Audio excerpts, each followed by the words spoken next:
This one drills a high fly ball. Left center field. This game is tied. From Javier. Seager hits a high fly ball. Deep right field. A bomb into first.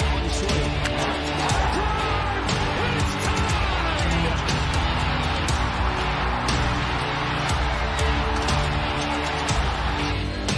Corey Seager smashes the ball. Down line. Goodbye. Now Seager to right center field. Way back there. And shot again. Corey Seager does it again. It's Rangers win the World Series. The Willie Mays Most Valuable Player Trophy presented by Chevrolet. Is there any doubt? Corey Seager. Hi, and welcome to another edition of Right on Rangers Live, coming at you after a 5-2 victory over the Angels. Good to have you guys on late night tonight, but got to go live after the win. Can't pass up these opportunities, man. It is rare that we can go on, it feels like sometimes, and be almost totally happy with the victory this year for the Rangers in 2024. But you know what?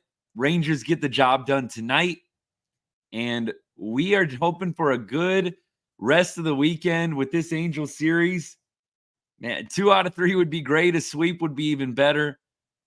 Let's go out on a positive note here, and we're going to get into everything in just a little bit.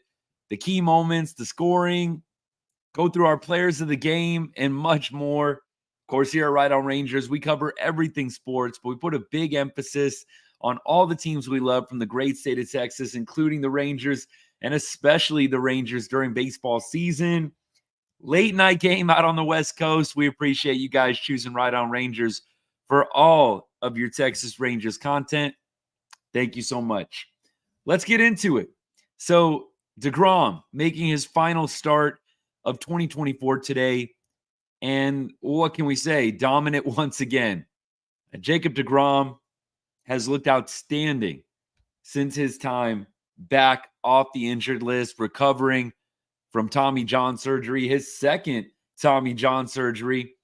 And Jacob deGrom in 3 outings has a 1.69 ERA. Tonight, he goes 4 innings, 4 hits, 1 earned run, 5 strikeouts. Jacob deGrom has looked phenomenal and gives me a lot of hope for 2025. I know there's a lot of haters out there, a lot of people that are always going to give deGrom a hard time and not enough respect because of the injuries and the injury-prone label that some have given Jacob deGrom. I think 2025 is going to be a great year for deGrom. I'm really, really excited about what he is going to bring to this pitching staff and rotation. We really haven't gotten to enjoy it yet as Rangers fans after Jacob deGrom signed that 5-year deal a couple of years ago. I feel like it's coming, though, Texas fans. I feel like 2025 is the year we really get to experience Jacob deGrom. I am really excited about next season. Hopefully a full year of health for him. Clearly the only thing stopping Jacob deGrom from being one of the best pitchers on the planet is just the injury, just staying healthy.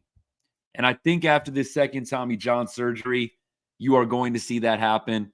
deGrom, again, a sub-2 ERA in nearly 15 innings. I think it's something like 13 innings of ball. And I think Jacob deGrom has done an outstanding job in those 3 starts. There's really not a lot to nitpick. I mean, look, no walks tonight is huge. Y'all know one of my pet peeves, the walks. 0 for deGrom tonight. 5 Ks, only 4 base runners in 4 innings. Bullpen did a phenomenal job tonight as well. I know Festa comes in, gives up 1 run, but you had Robert getting his first major league win tonight. Chafin, Leclerc, Robertson, Yates, all shutting it down. I think it was a great all-around effort from the pitching rotation, from the pitching staff, I should say. And look, Jose Leclerc comes in, gets an out basically, pitches 1/3 of an inning. Leclerc Last like 3 or 4 outings, clean work, which we don't get too much from Pico. We really don't. But Jose Leclerc at the end of the year finishing strong. I don't know what 2025 holds for him, but he has had a nice ending. Last 7 games, 2.84 ERA. Last 15 games, 2.63 ERA for Jose Leclerc. He's had a great end to the year. Really can't complain about Jose Leclerc. He's been up and down all season long, but I've been impressed with him down the stretch here. Wish we could have gotten more of this consistency. Let's keep going here. Let me get some comments. Natalie, what's up? Thanks for tuning in. Langford did, in fact, get to 15. I know that you were posting that to me a few nights back on the live. Absolutely love that Langford gets to 15. And look, I think I've said it the past 3 nights, but who cares? Let's say it again and keep putting the positivity out there. I think Wyatt could be a 30-30 guy. I think that is not a hot take by any means. 40-40, I think, would be a stretch, but I think Wyatt could definitely be a 30-30 guy. The power, I think, is coming a little bit more consistently at this point. You hope he can take that into the offseason and continue to get better. I'm sure he will. The run game, I think he continues and will continue to work with the jumps, the footwork, the base running. It's more than just speed, stealing bases. We know this. I think Wyatt could easily be a 30-30 guy next year. Good for him getting to 15. We'll see what more damage he can do over the weekend. But that home run to get things going, I think gives you a little preview of what the Rangers may want to do in 2025.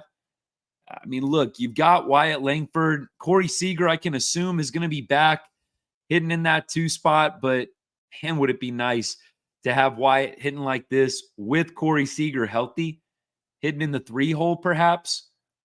I think that if you can get this kind of performance out of Wyatt Langford, the top of the order just feels so much better. So much better. Right now, you feel like it's super, super top heavy. You got Simeon, who had a down year. You've got Seager, who's always going to be pretty solid for you.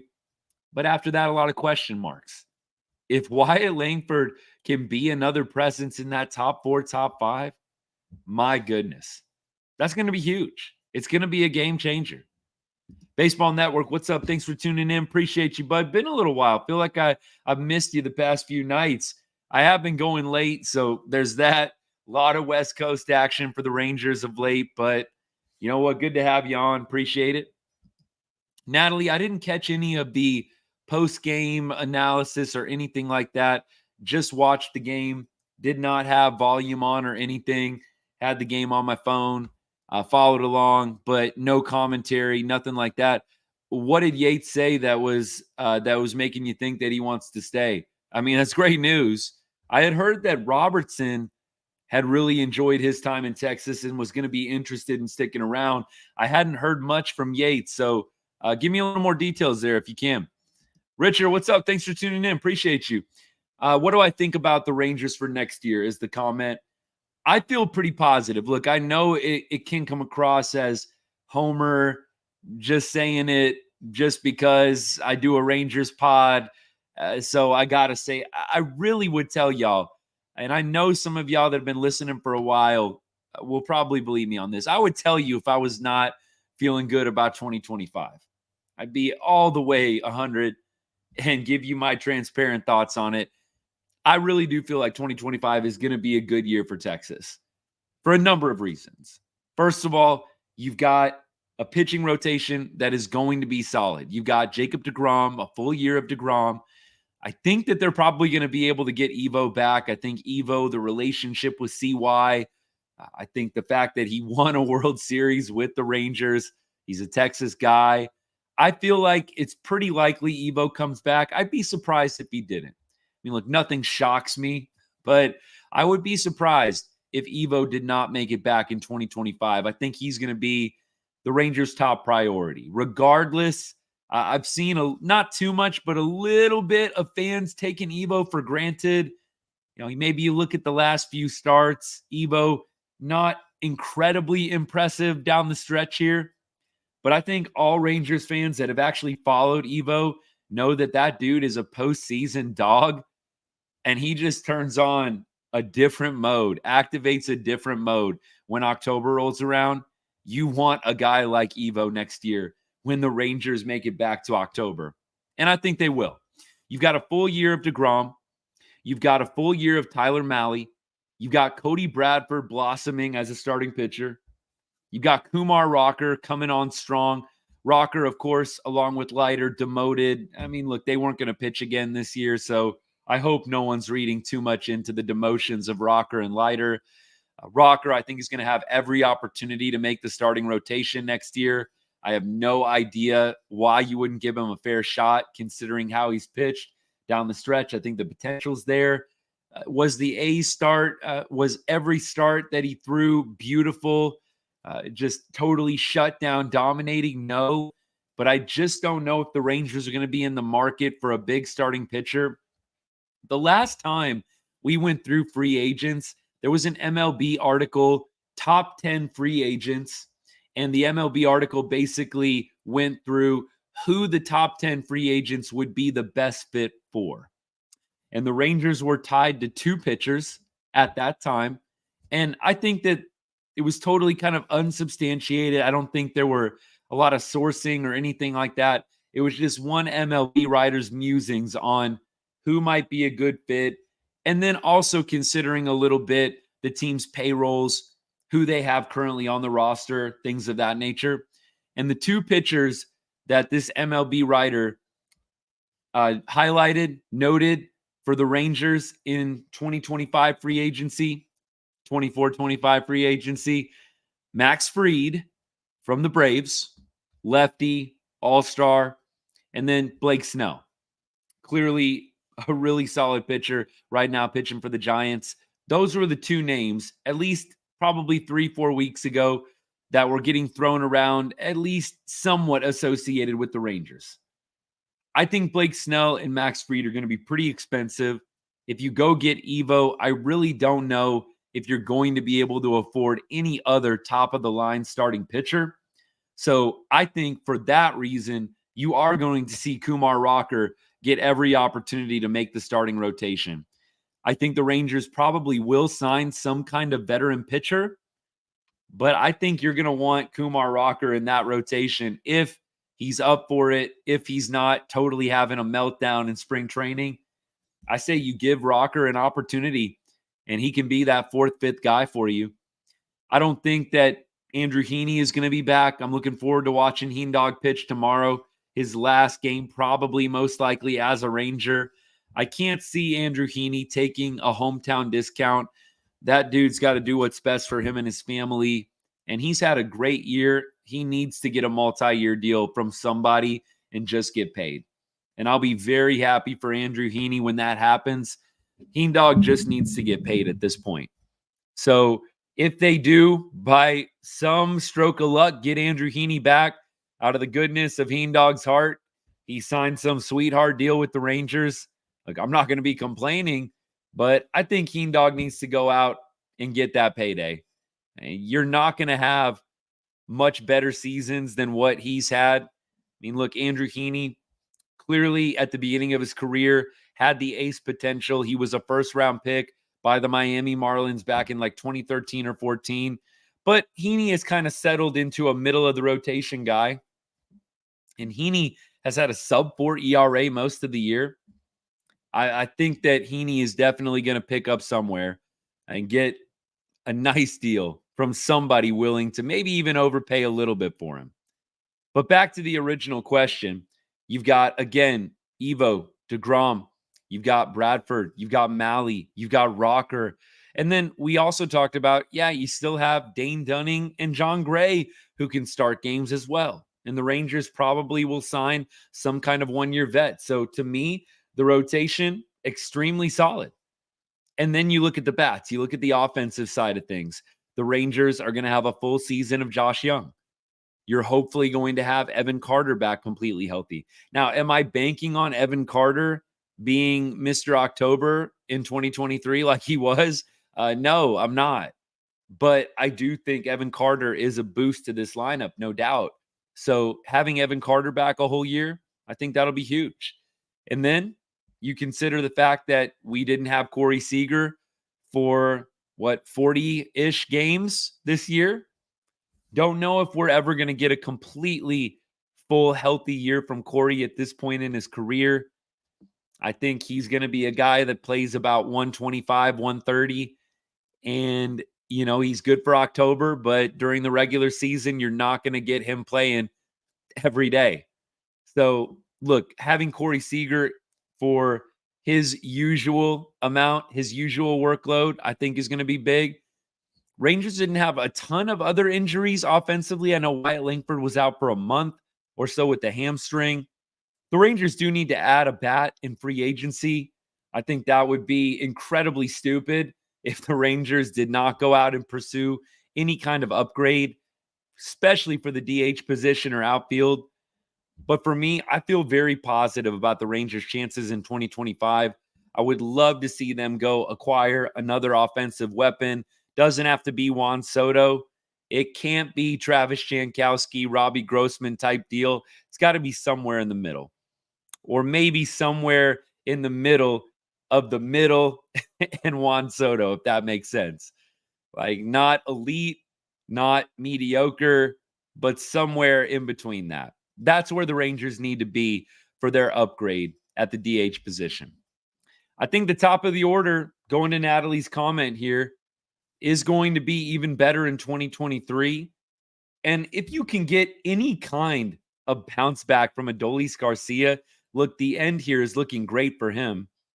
2024 has not been good for Doli, but this version of Doli that we've gotten the past week or so, if only Doli could be even like on the outskirts of what we're getting right now in the final week of the 2024 season, that would be huge for this offense. Adolis Garcia struggled mightily throughout the season.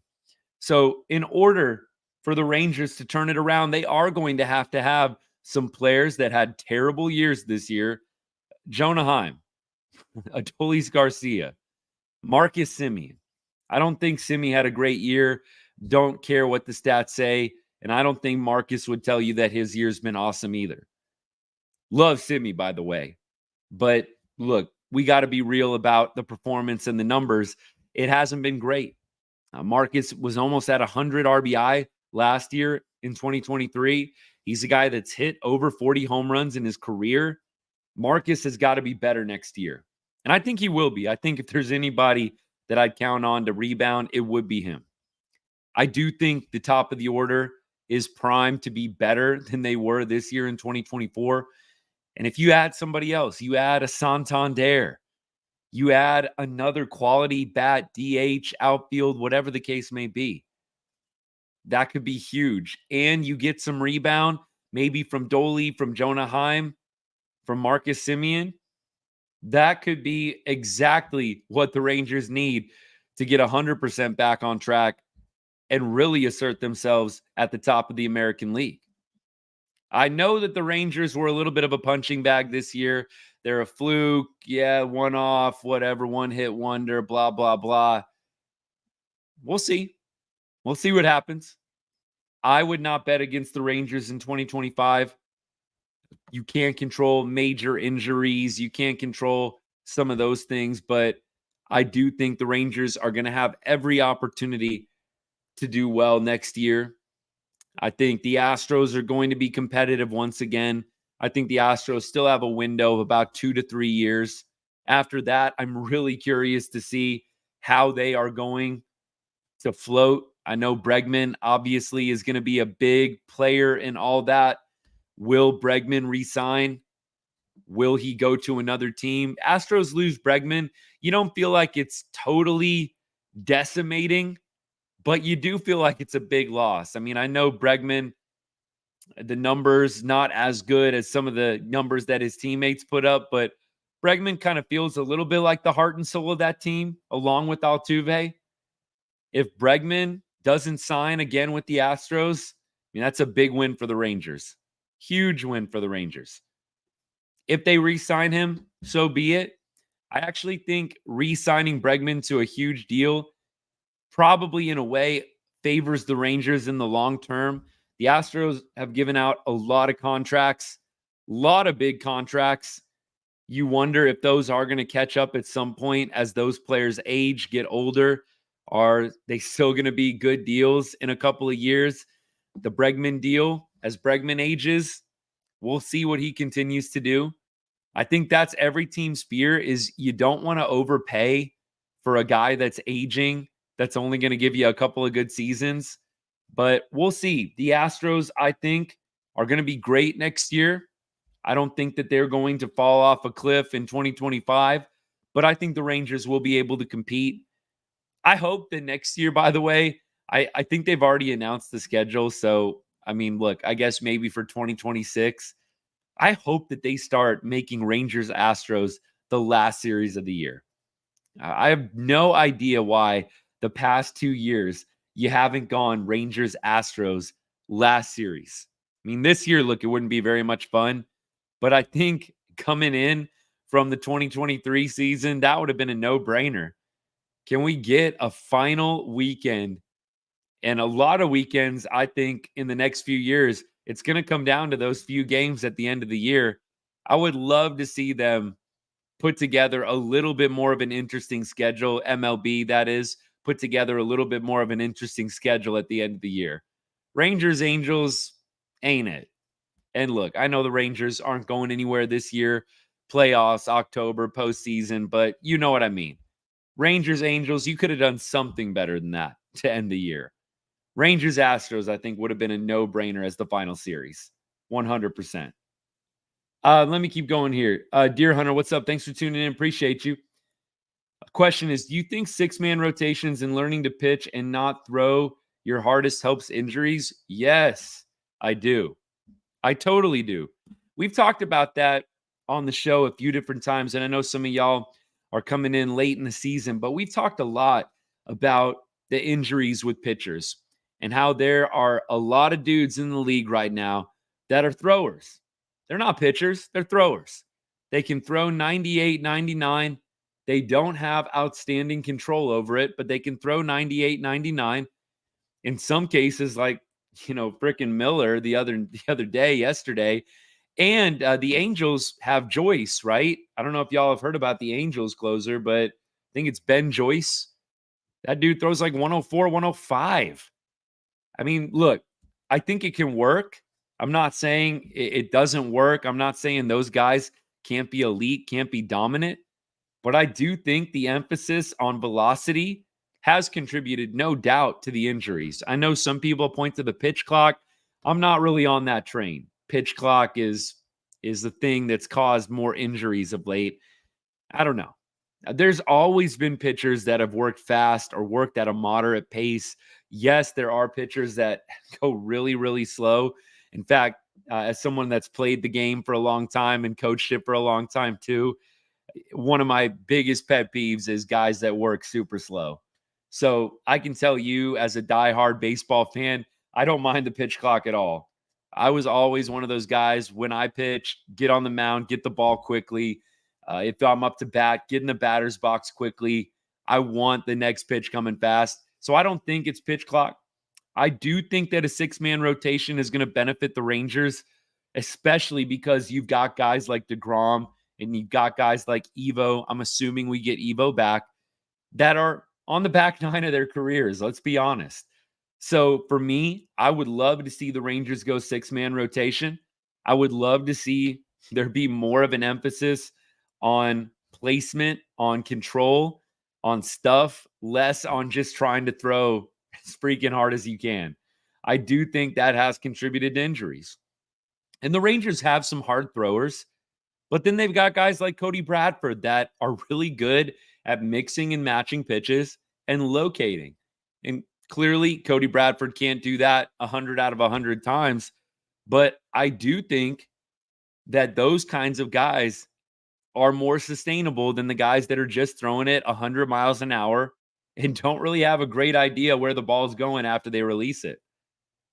So I do think six-man rotation in 2025 would be helpful for Texas.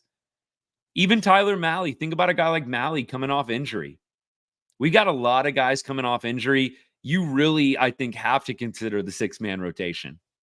And I think the Rangers will be able to do that by and large. Like I said, you've got deGrom, Evo, Bradford, Malley, probably Rocker. And then you've still got John Gray and Dane Dunning in tow. I know John Gray and Dunning had their struggles at the end of 2024, but the Rangers have the arms to do the 6-man. We'll see how they decide to work it. Clearly you get the off days and stuff like that. You don't need the 6-man. But in those stretches where the Rangers got to play 10 games in a row, they had a few of those this season where you're playing like 10 to 14 games in a row. Yeah, you need a 6-man there for sure. So I do think that is going to be huge for the Rangers next year, totally. Let me keep on going through comments. I'm going to flip over here. Let me look at YouTube a little bit. Natalie says this is about Kirby Yates. Can't remember exactly what words were said, but sounded like the Rangers and Yates wanted to try to work something out. Look, I would love to have Kirby Yates back, which is a good segue for me. At this point, every time I watch David Robertson and Kirby Yates slam the door shut at the end of games, I just think about how nice that tandem would look in October. Don't y'all? I mean, I just think about how nice would this tandem look on a mound in October in a sellout stadium. David Robertson and Kirby Yates and what they've done for Texas this year deserves to be on the big stage postseason baseball. And it makes me sad watching those dudes freaking dominate, knowing that they're not going to be there and that their careers are slowly winding down. I think David Robertson and Kirby Yates are going to be great next year. Look, it's going to be hard to top this year. Can we just be honest? It's going to be hard to top what Kirby Yates and David Robertson did this year. I mean, really, really tough. And I think that we kind of got a little bit lulled to sleep to an extent with how well the Rangers did last year and how amazing some of the players performed last year, more so than what we expected. And what I mean is, I think we just kind of all took for granted they had career years last year. Jonah Heim had a career year last year. Adolis Garcia had a career year last year. And you're not going to always top those. So is David Robertson, Kirby Yates, are they going to have those same years? Man, I don't know. I would bet no. I'm not saying they're falling off a cliff, but I would bet no. Let's keep on rolling. We got a hater in the chat. Welcome. Welcome. You do know you're talking to the 2023 World Series champs, right? The same team that beat the Astros 4 games at home. Yeah. What did the Astros do last year? They lost. Y'all going to hear me say this over and over again. Who cares about the division? We got people bragging about the division. And I know TikTok, I know y'all can't see this. We got haters in the YouTube chat bragging about the division. Who cares about the division? What matters is championships. And last year, the Astros were not champions. Need I say more? Let me keep rolling here. Carter, a rookie postseason hero. Look, the Rangers pretty much demolished every team they came into contact with last year in the postseason. Astros gave the most resistance, but 4 wins on the road against Houston. It's embarrassing. I think the fashion in which Houston lost last year was incredibly embarrassing. And look, yeah, I know that Houston fans and really all haters of the Rangers in general. I mean, how could you hate the Rangers? I don't really get it. But you know what? Clearly they're out there. I personally think it's one of the most embarrassing losses for Houston. I know that Nationals World Series probably ranks a little bit higher, where they dropped the last 2 games just like they did in the ALCS at home, right? I hope y'all remember that World Series against the Washington Nationals. Nationals beating the Astros after going down in a big way in that series. It's embarrassing for Houston. So all the fans can really cling on to, all the Stros fans, got to cling on to the fact that we're not in the postseason this year. I mean, realize it's never, the bragging rights are never going away until they beat us in the postseason again. I mean, it really just playoffs and we're at home. It's suddenly all good. No, y'all don't have any bragging rights. Astros do not have any bragging rights over the Rangers until they beat us in October again. And you know what? This year, unfortunately, we didn't get there. Astros are going to have to beat us in October again for me to give up any bragging rights or ground to Astros fans. My goodness. Oh, man. I got to keep on rolling here with this. So you do realize that 2017 was, I mean, think about this. Isn't it rich that Astros fans call 2023 a fluke when we all know that 2017 was just totally a cheating fluke year for the Astros as well? It's incredibly rich when Astros fans throw out the fluke comment. What do you think 2017 was? I mean, you can't talk sense into some people, but if you're going to call 2023 a fluke for the Rangers, what do you call 2017 for the Astros? Worse than a fluke, in my opinion. I mean, 2017 was a total sham. Ridiculous. I mean, I don't even understand the fluke year when the cheater year is on a completely different level. Trash can central. Thank you, Jesse. Trash can central. Anytime an Astros fan tries to tell you that 2023 was a fluke, remind them of 2017. That's really all you need to say. Remind them of 2017 and remind them that in 2023, they got freaking nailed into the ground by the Rangers in their own ballpark. 4 games. You really don't need to say a whole lot else. Really don't. Oh my goodness. I could go on forever. I personally, I know some people, I'm not one of those people. I love it when Astros fans come into this show. Love it. Keep on coming. The comments, bring them on. I love it. So anytime y'all want to show up, please. Please, please, please show up. Oh, we got somebody on TikTok saying the Astros road record was better in the Astros were better on the road in 2017. Who cares? You lost to the Rangers last year and you cheated in 2017. So what's the real fluke season? I could go on and on, man. I really could. I really hope, pray. Astros fans need to pray. I'm just going to flash some of these comments up here just to laugh at them. Astros fans better pray that they don't get knocked out first round. Y'all say some prayers that you don't get knocked out first round. You will be hearing it, and it will be embarrassing. Now, my prediction, I think Stros will probably win a round. I'm not going to be total bias here. Stros will win a round. Absolutely. I think that I could see them getting to ALCS potentially. But y'all better pray you don't get knocked out first round. Because all of the hate, all of the trolling you've been doing to Rangers fans, you're about to get it. You get knocked out first round, you know it's coming. You know it is. Pray you don't get knocked out first round, please. All right, then. Let me keep going here. Jesse, I'm going to go back to a comment. We're going to get things back on track here. Enough with the Astros fans. We don't have time for that all night long. Soto, I don't think is going to be in play. Somebody asked, we're doing just a little Q&A in between some of the post-game analysis from tonight, but somebody asked, are the Rangers going to make a play at Juan Soto? I would say don't even hold your breath.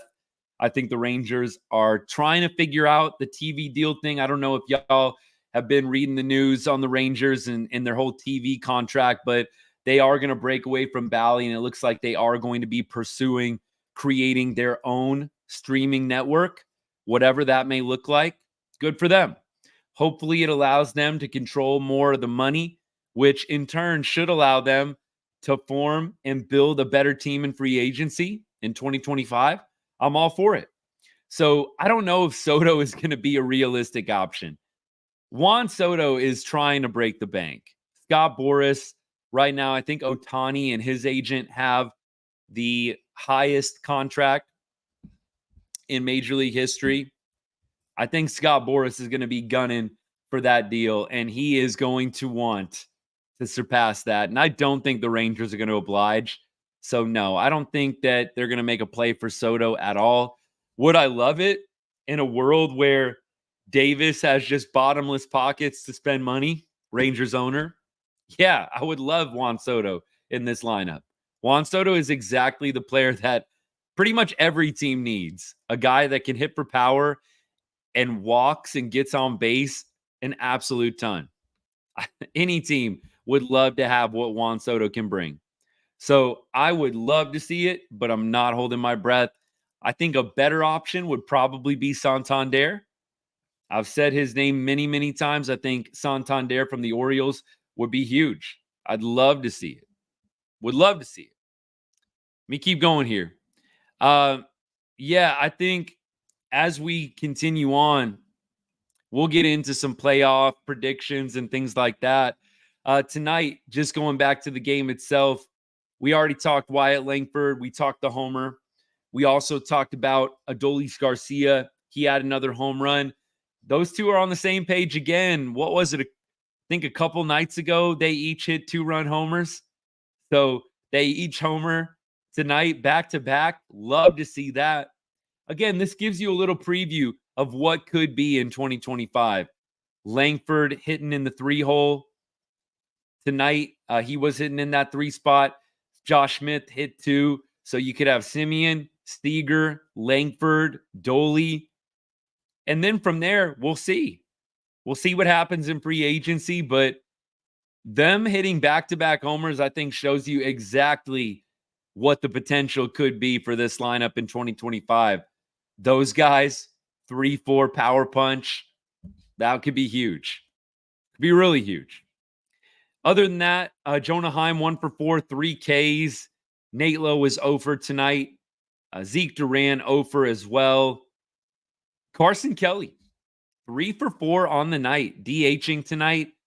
I have said, if you can get Carson Kelly back at a reasonable price, I don't know why you wouldn't try and re-sign him. Carson Kelly, I think, has been solid since the Rangers traded for him back at the trade deadline.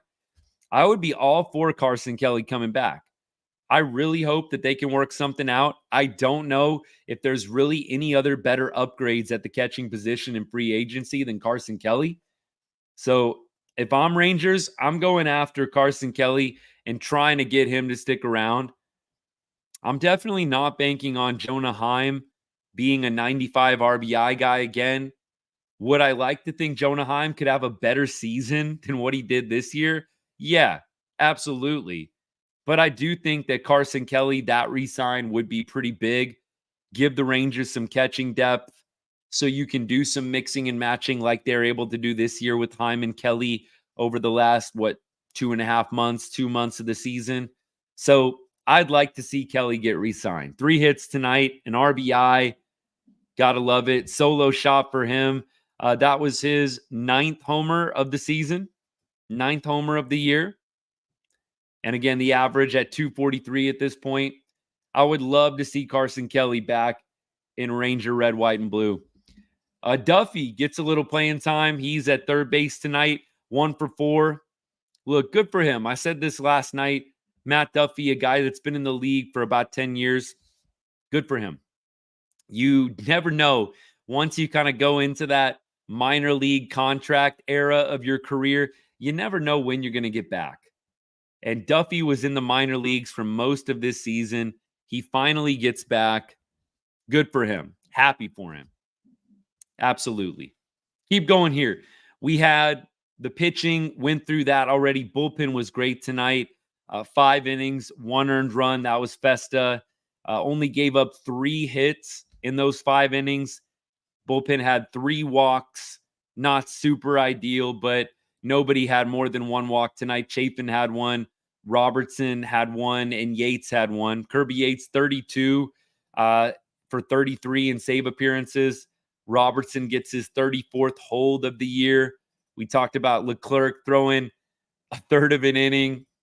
Dude's sub-3 ERA in his last 15 games. As much as we hate on Leclerc, he's on one of those stretches right now where he looks pretty good. Don't know what his fate's going to be with the Rangers next year. We'll see what happens. But the bullpen pitched very well tonight. Other things in the box score. Rangers, kind of an odd number considering it's a 5-2 win. But the Rangers were actually 0 for 5, 0 for 4 with runners in scoring position tonight. Just not a stat that you see very often. The Rangers 0 for 4 with runners in scoring position tonight. Pretty wild. I mean, 5 runs and no hits with runners in scoring position. 6 left on base. That's the Rangers in 2024 for you. It just doesn't make sense. Why did Doli fall off a cliff? It just doesn't make sense. Why did Evan Carter and Jonah Heim fall off a cliff? It just doesn't make sense. Here we are. 0 for 4 with runners in scoring position. 5-2 win. Let's go Rangers. All right, y'all. I'm going to get back to comments in a second here. Good win for Texas. Let's take a peek at the game for tomorrow. We talked about Andrew Heaney already. He's going to be on the bump. So Heendog will be facing off, looks like, against Griff Canning. And Andrew Heaney, of course, pitched for the Angels for a number of years. I got to imagine there's some emotions going back to Angel Stadium for him. Of course, some of y'all know Andrew Heaney, very, very close to that Angels pitcher that passed away, the drug overdose, actually when they were in Arlington, right? When the Angels were about to play the Rangers in Arlington. Andrew Heaney was best friends with that pitcher. Name's eluding me, super late night at this point. Who was it? Tyler Skaggs. That's right. I'm sorry. Late night. I had to do a deep pull for that one, y'all. Late night. But Tyler Skaggs was really close with Andrew Heaney, vice versa. I can imagine there's some emotions for Heaney anytime he pitches against the Angels. I really, really hope that he can have an outstanding final start of 2024, his final audition before free agency. I love Andrew Heaney. I hope the guy gets paid. Go get paid, Andrew Heaney, in free agency. You know what? If you are that kind of a soul that you are going to give the Rangers a hometown discount, God bless you. But no Rangers fan should be upset with Andrew Heaney going out and getting a multi-year deal and getting as much as he can. 100%. Let me keep on rolling here. I want to go to comments real quick. Aaron, thanks for tuning in, man. Appreciate you. I'm shocked that they haven't played Harris yet. I'd love to see him play tomorrow. I think he's going to be playing at some point this weekend from what it sounded like, but why did they wait this long? Why were you batting Justin Foscue basically an offer, just pencil it in every night when you could have had Harris getting a few more ABs? That made no sense to me. Continuing to bat Foscue and just you have Harris having a pretty good year in AAA. I mean, look, he's not hitting 350 down there, but I think it's 270, 280. Has like 20 bombs, 70-ish, 75 RBI, something like that. I'd love to see Dustin Harris get some opportunities. Would love that. Keep going here. I do think Carter and the play for Carter has got to be center field, don't y'all think? I don't know who else you really want there. I'm assuming they're not bringing Leote back or they're going to trade him or something. I don't know. Nothing would shock me. If Leote's the starting center fielder next year, you're not going to find me jaw-dropping at all. I mean, seriously, it just wouldn't surprise me. But I do think if you assume that Leote's gone in some way, shape, or form, I don't know who else you want in center field besides Carter. The problem is, are the Rangers actually going to play Carter every day? From what it sounds like, they're going to ease him back in a platoon role. unless that changes over the offseason or in spring training, I don't know. Personally, I'd be playing Evan Carter every day. He's your top prospect. What are you doing platooning a top prospect? Doesn't make any sense. Play the guy every day. Get him a big sample size. He's got the potential. Clearly, he did it on the biggest stage in October and November. I really would like to see them play Evan Carter every day. It might be ugly at times, but you've got to get a big sample size.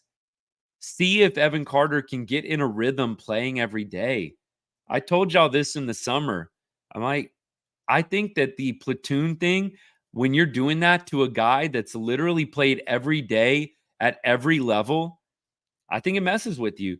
Just like, to go to this comment from Natalie, when you suddenly start DHing a guy that's played the field every day of their entire career, I think it messes with you. These guys are creatures of habit, especially these top prospects that are getting every day at bats down in AAA and AA. And then you bring them up to the major leagues and you're only giving them a start every couple of days. You're benching them against lefties. Look, I know we're going to see more righties than lefties over the course of the season, but there were some stretches there where teams were like stacking lefties against us. I think you got to play Evan Carter every day.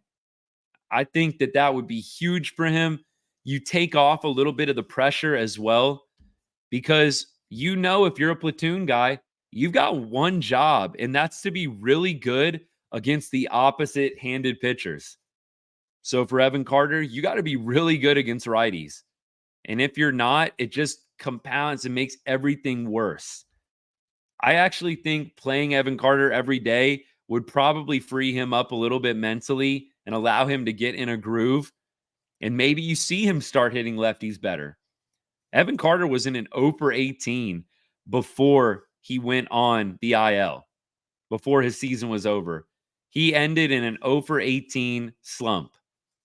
I hope that the offseason does Evan Carter well from a physical perspective, but also mentally, just clearing the mechanism and coming back to spring training ready to get back to that form that he had in October 2023. I do hope the same thing. Hope they don't DH Wyatt, keep him out in the field. You're almost committing a crime to not have Wyatt Langford speed out in the outfield. Does Wyatt need to refine some things defensively? Yes.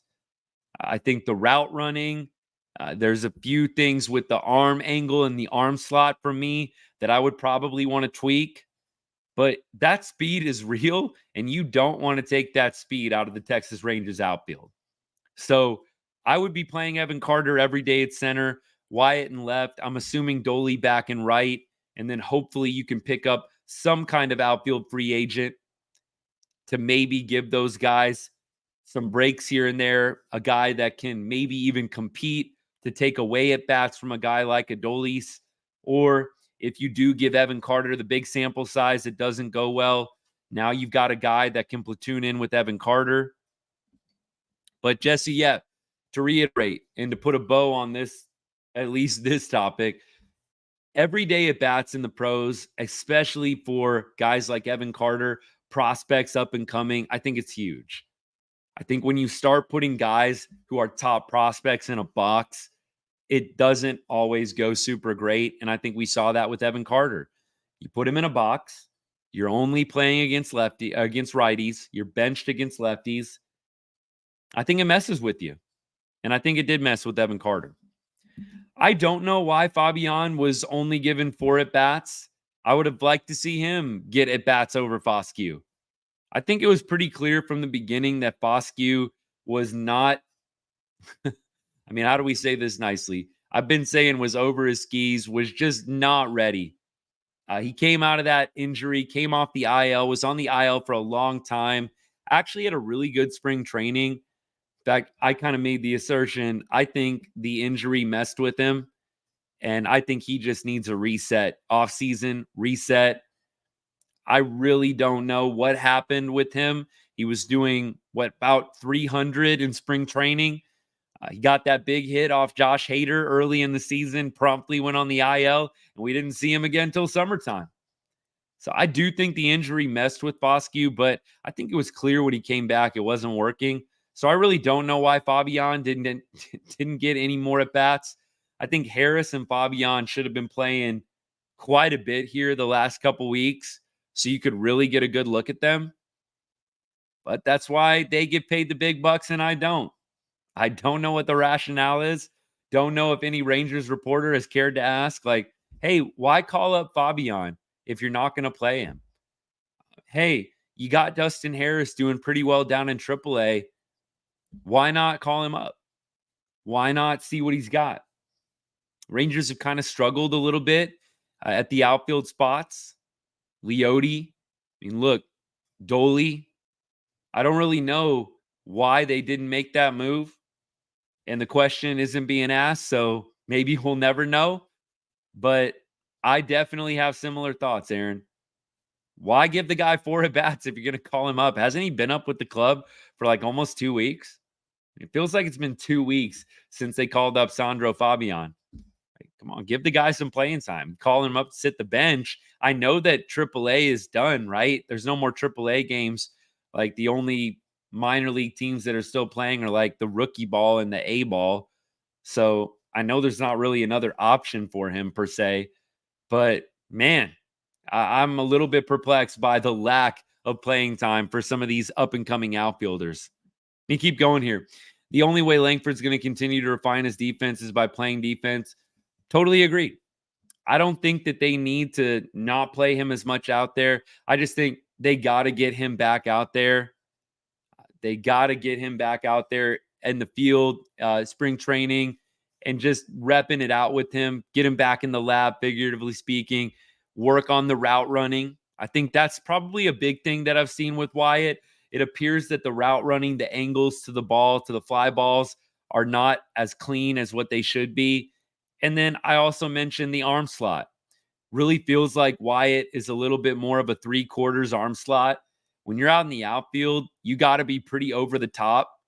I mean, that 3/4 works in the infield, but you want to be a little more over the top when you're out in the outfield.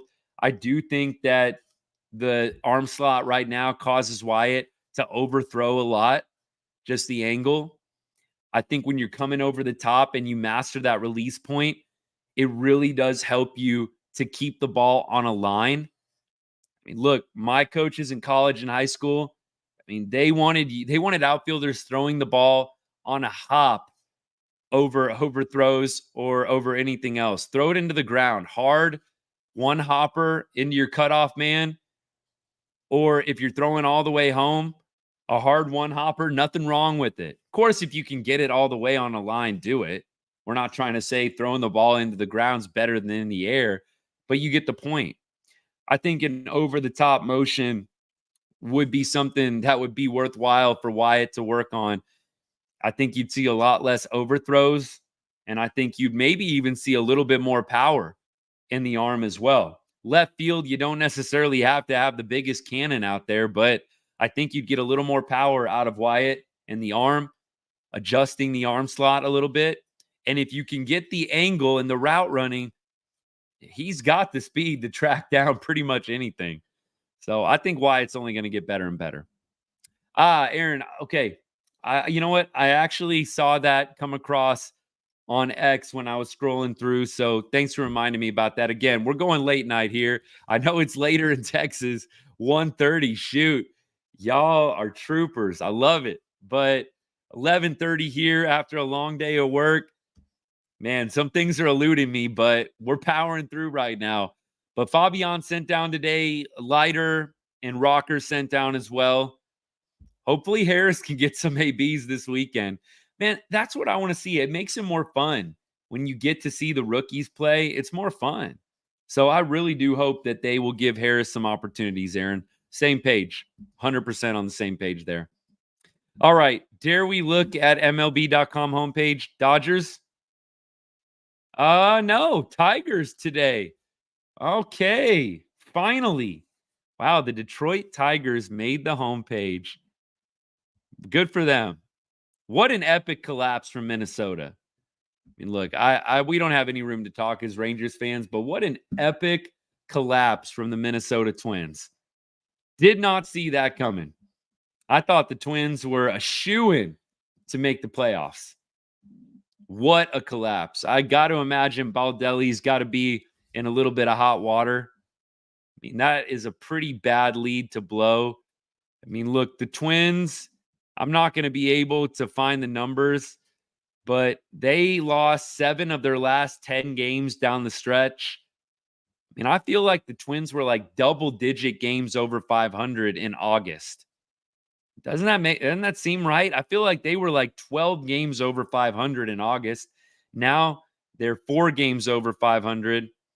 Credit to Detroit. They came on strong. They won 9 of their last 10 games, did the Tigers, to clinch playoffs. The Royals kind of limped in. The Royals have lost 7 of their last 10 games. Tigers are surging right now. You've got Baltimore at the top of the wild card. So it looks like you're going to have Houston going up against Kansas City. It'll be Houston and Kansas City, right? So that'd be fun. Go Royals. I'm about to, you might see me when I start the off-season pods next week. You might see me wearing a Royals hat. I might have one, like an old school, like Royals from when I played like Little League baseball and your Little League team was named after the major league teams. You might see me wear a Royals hat on the live on Wednesday for the off-season pod. Just be prepared for it. If I got one, I'm wearing it. Go Royals. I could not be a bigger Royals fan this upcoming week. And that's why I always watch playoff baseball, even if the Rangers aren't in it. I know some fans are like, my team's not in it. Forget it. I don't want to watch. I want to watch the teams that I don't like get beat. And you know what? It's all part of the fun of postseason ball. It's more fun when your team's in it. Let's not get it twisted. But I am about to be the biggest Royals fan right now. And I think if you're a Rangers fan, the Royals are a natural team to cheer for. Will Smith, Robbie Grossman, Cole Reagans. I think there's a lot of sense in cheering for the Royals. I really do. And I will be cheering for the Royals big time when they play the Astros. Wouldn't that be sweet? I know some of y'all were here when we were going back and forth with some Stros fans in the chat, but wouldn't it be something if those Astros got knocked out first round? Because of all the trolling that Rangers fans have had to take from Houston's fans the past, week or so, ever since they got eliminated, Rangers Nation is about to give it to anybody associated with Houston baseball if they lose this first round to the Royals. You will hear me for sure. I won't be as obnoxious as some. I think y'all know I roll a little bit different than that. I mean, look, I'll go back and forth. Don't get me wrong. But you will hear me on the show give it back a little bit. 100%. So I said it earlier on the show. I'm about to say it again. Astros fans better pray they don't get knocked out first round. You will hear it loudly from Rangers Nation. And it's all part of the fun of it, isn't it? That's why I love it. That's why baseball rivalries are so great. That's why the Houston-Texas rivalry is so great. I can only hope we get another opportunity next year to beat Houston again in October, just to settle it once and for all.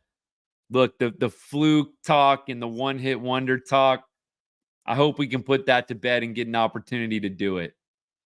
And I do think when the lights are shining bright in October, if you've got this Rangers team next year returning to the playoffs, I don't think anybody is going to be the least bit intimidated by anything, whether it's Houston or another team. I think that the Rangers are going to come back strong next year. I really do believe that.